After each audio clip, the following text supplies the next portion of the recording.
आज ही के दिन एक साल पहले 26 फरवरी के दिन 2023 को इस देश के सबसे काबिल शिक्षा मंत्री मनीष सिसोदिया जी, जो उस वक्त दिल्ली के उप मुख्यमंत्री भी थे, उन्हें एक फर्जी केस में केंद्र सरकार ने गिरफ्तार कर लिया था। उनकी गिरफ्तारी का आज एक साल पूरा होता है।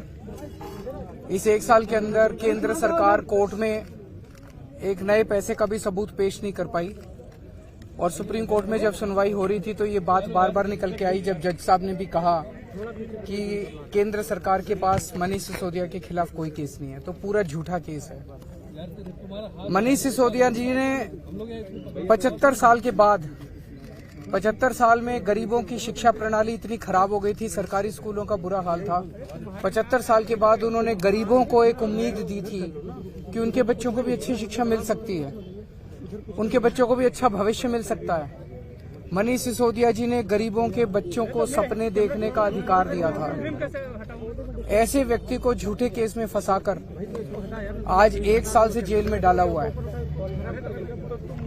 एक तरफ उन्हें जेल में डाला हुआ है और दूसरी तरफ हम देखते हैं कि इस देश को लूटने वालों को, जो इस देश को लूट रहे हैं, कई हजार करोड़ रुपए के जिनके ऊपर भ्रष्टाचार के आरोप हैं, जिन्हें खुद प्रधानमंत्री जी अपने भाषणों में बड़े बड़े भ्रष्टाचारी बोल चुके हैं, उन लोगों को अपनी पार्टी में शामिल करा के और उनको बड़े बड़े पद दिए जा रहे हैं। किसी को मुख्यमंत्री बना देते हैं, किसी को मंत्री बना देते हैं, किसी को उप मुख्यमंत्री बना देते हैं।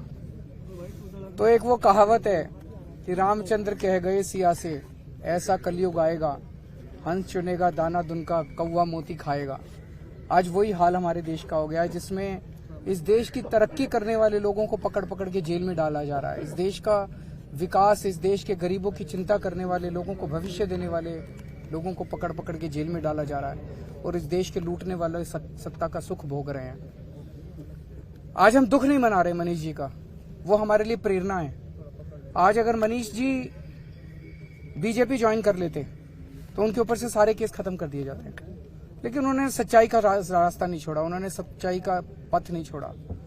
उन्होंने तय कर लिया है कि चाहे जितनी मर्जी मुसीबतें आए, मैं सच्चाई के रास्ते पे रहूंगा, चाहे जितने साल जेल में डाले रखे मैं सच्चाई पे रहूंगा, क्योंकि मैंने कोई गलत काम नहीं किया।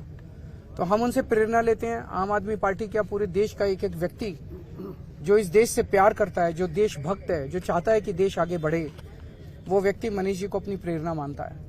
हम मनीष जी को सलाम करते हैं। सर, आज 7वां समन की डेट थी सर, आपको भी समन वो चाहते हैं कि हम अपना गठबंधन का हिस्सा ना रहे बार बार। जब ईडी खुद ही कोर्ट गई हुई है, तो क्या ईडी को, केंद्र सरकार को कोर्ट पे भरोसा नहीं है? कोर्ट पे भरोसा रखना चाहिए ना। वो खुद ही कोर्ट गए हैं तो कोर्ट पे भरोसा, कोर्ट के आदेश का वेट करें। वो कोर्ट जो भी आदेश देगा उसके हिसाब से कर लेंगे। कोर्ट कहेगा भी जाओ तो जाएंगे। अब कोर्ट में कार्रवाई भी चल रही है और साथ में समन पे समन भी भेजे जा रहे हैं। तो उनका मकसद बेसिकली ये है, इनफॉर्मली कई जगह से मैसेज आए हैं, भाई गठबंधन तोड़ दो। गठबंधन नहीं तोड़ेंगे हम। Thank you sir.